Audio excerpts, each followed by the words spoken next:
Hey everybody, Nick here, and today I got a review for you of this little guy. This is the Manker LAD flashlight, keychain light.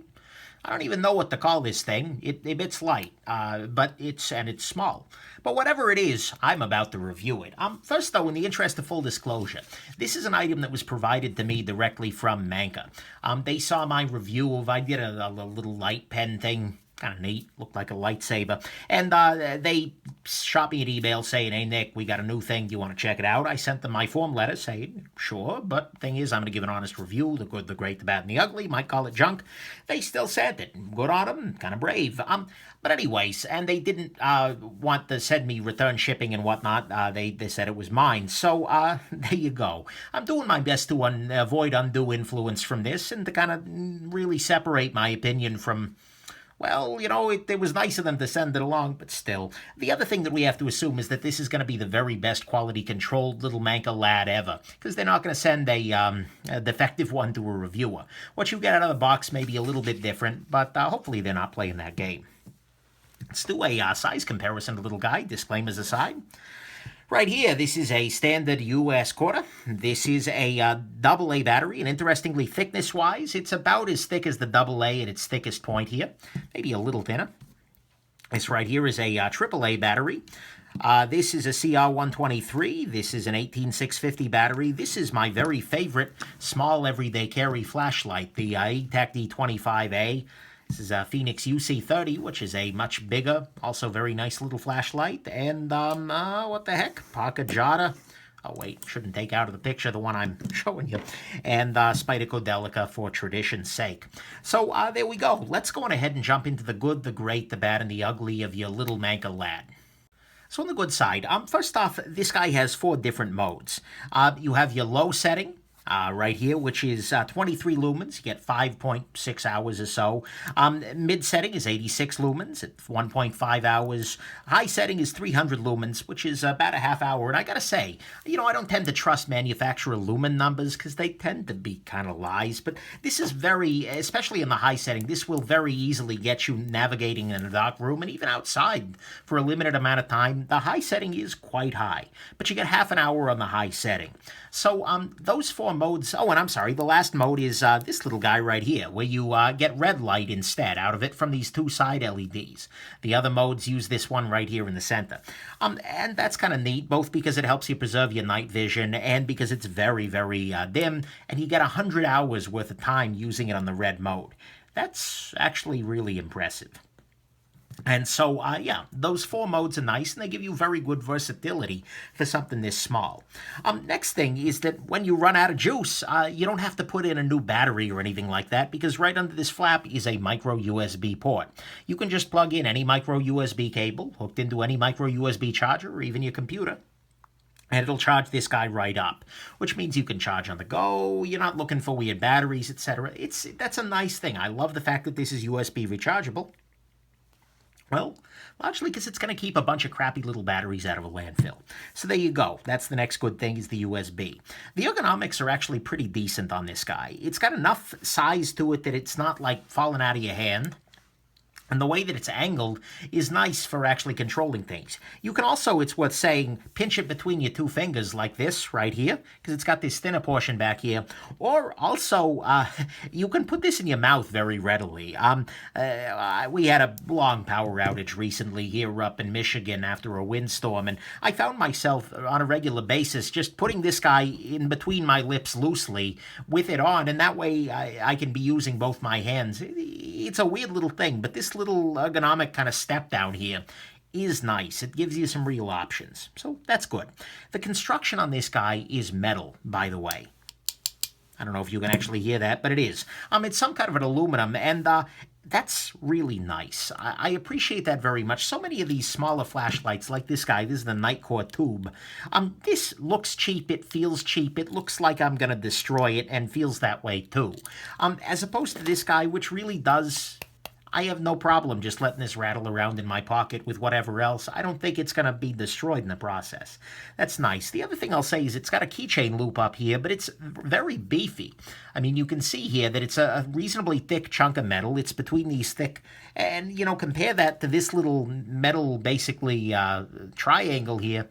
this is going to be a lot beefier. So I love the construction on it. Being all metal and being relatively seamless metal is nice. I gather everything goes in from the front. And then one other thing I'll say on the good side is that you have the option to get a Nightcore LED in there, which gives you much better color fidelity than this guy, which is a little bit on the bluish side. You get something that gives you a much warmer, light. And it's nice to have that option even on something relatively inexpensive. And by the way, it is relatively inexpensive. 25 bucks, okay, no problem. So to me, that's what's good. You get the option of a nice color-correct LED. The metal construction on it is really nice. The ergonomics is surprisingly good in a couple of different grips. And with your mouth, which is weird. You get USB charging, which is good because you get 4 different modes, each with okay battery life for the size of this thing. So there you go, that's your good. Let's talk about the great. To me, the great part about this is that it is actually surprisingly bright. Like I said, when you've got this guy on low, it's very... it's workable to navigate a dark room if your eyes are adjusted. Crank it up to medium, and it's very workable to navigate a dark room. And crank it up to high, and this feels like a real flashlight. And that's a big distinction, because when you've got, and I hate to pick on this little guy, I've had this around forever to review, but the thing is, this is a little LED that's mounted in a plastic housing. It puts light on things, but not all that much light, and it's in a very dispersed, not terribly great pattern. This guy, on the other hand, is actually, it's got a light pattern that looks like a flashlight. It's got brightness that equals a flashlight. This is an actual flashlight rather than a little keychain light. And so to me, that's what's great. This guy is absolutely weirdly bright for the size and feels like a much more substantial tool sort of for lighting things than a lot of its competition in that small keychain light space. So to me, that's what's great, is this is actually a flashlight. Let's talk about what's bad. So on the bad side, first off, this is not a terribly good light to just put on your keychain. It's a little bit bulky on every dimension. Seriously, we compare to this little tube, which does feel like it works on a keychain. It's just thicker, it's bigger, it's bulkier, and the keychain access isn't all that stellar. It'll hang up on your keychain unless you've got like an intermediate ring to it. It just doesn't really feel compellingly like this belongs on a keychain. It's also a little on the heavier side. You're looking at 0.9 ounces as opposed to 0.4 over here. This is not insubstantial. I threw it in my pocket and forgot about it happily, but still. That's one issue.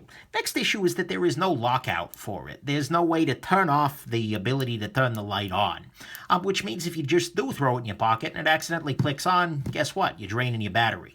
And remember, you've only got like 5.5 hours or so on the low mode, so if it clicks on the low, it's going to be a problem for you.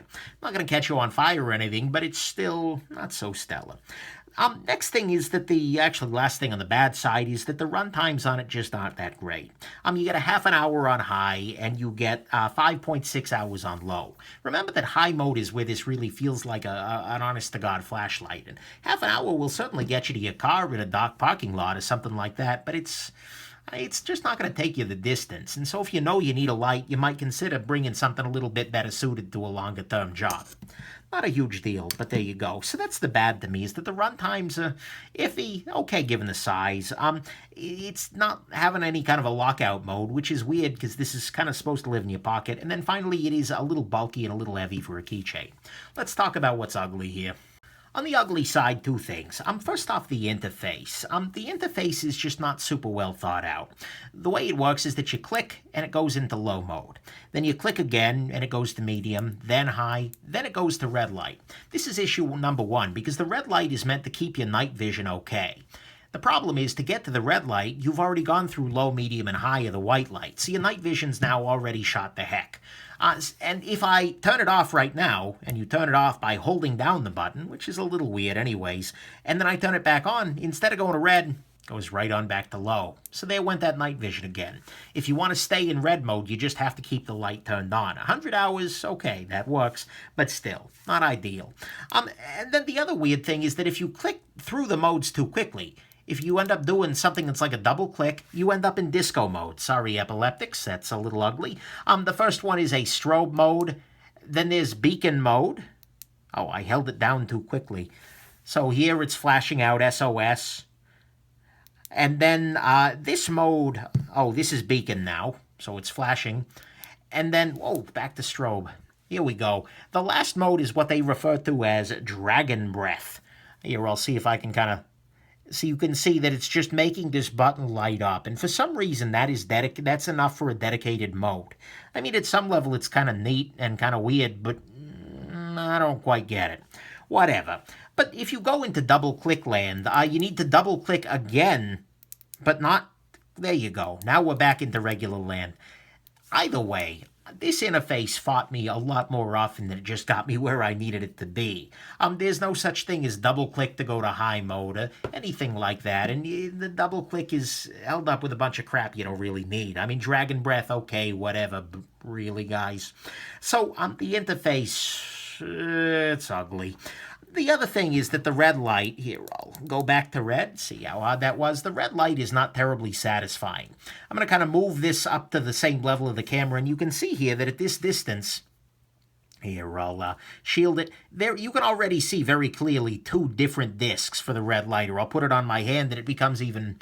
Well, it's more clear to me, but maybe not to you. Either way, you very much see two dots on the red light. It's not one even spread in the way that the other beam is. I mean, honestly, this is really annoying.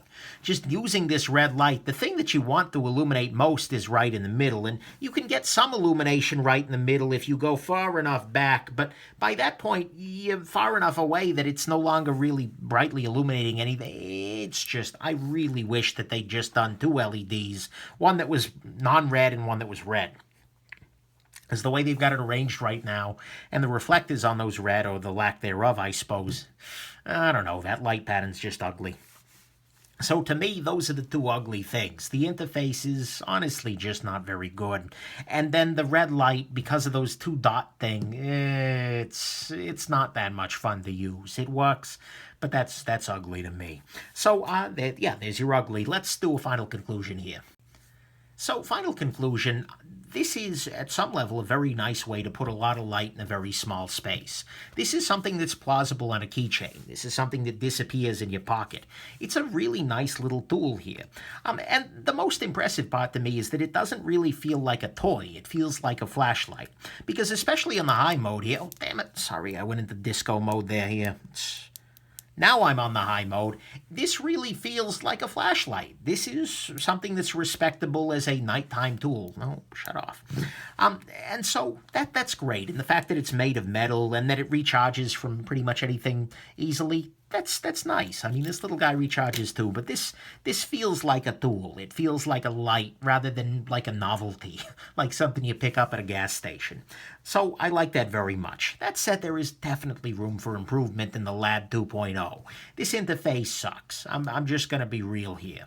I mean, you saw me struggling with it during the review, and that's after carrying it, and that's after using it extensively in the last few days when I've had no freaking power. Seriously, this interface is just terrible, and the pattern of the red light also leaves a lot to be desired. I can hope that they maybe move to just two emitters with a decent spread pattern, one of them red, or even, I don't know, that just really, that bugs the crap out of me. So it definitely needs some improvement, but the thing is, even as it is, it's pretty solid. I mean, this is not something, I would not hesitate to give one of these to somebody as a gift if they are using a really terrible little keychain light that gives them no light at all. And, you know, the price on it is $25, and that's not all that much money. That's something you can spend, and, you know, even if you put up a little bit from the interface, whatever, it's okay. So, you know, it's nice. Am I going so far as to recommend it? I kind of like it. I think it's really neat. I think 2.0 is going to be even better. But even as it is, it's not so bad. I think there's a lot of good here, and it has come in handy for me during power outage country here. Although, given I had a lot more fun lights anyways. So, there you go. That's the Manker LAD. I don't know that this is the LAD for you, but hey, if you're intent on taking a LAD home, and this is the last one at the bar, then have fun. Whoa, that went weird real quick. Anyways, I'm going to go on ahead and end this review. I hope it lit up your life and that you found this one to be off the chain, because it's not on a keychain. No, maybe. Bad. Yeah, that was bad. All right, have yourselves a good one. Bye now.